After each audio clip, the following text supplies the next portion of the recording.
आसंता काली आलोकर पर्व दीपावली आनंद उल्लास सह दीपावली को पालन करने पाई दुकान बजार रे रही भली की भली बाण सांग को रंगीन आलोकमाला।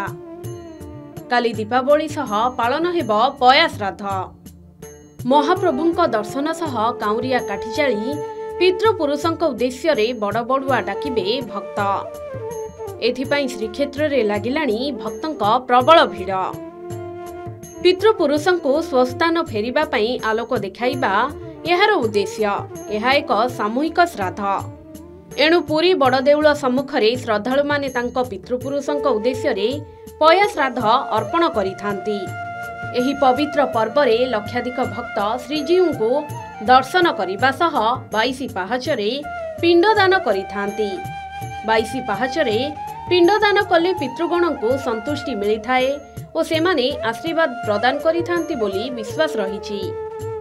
एथिपाई काहीं केते दूररू भक्त पया श्राद्ध करिबा पई श्रीमंदिर को छुटी आसीथांती। काउरिया काठी जालिबा लागि पुलिस प्रशासन पक्षरु स्वतंत्र व्यवस्था करा जाइछि। पुरीरू पिंटू साहूଙ୍କ रिपोर्ट के न्यूज ओडिशा।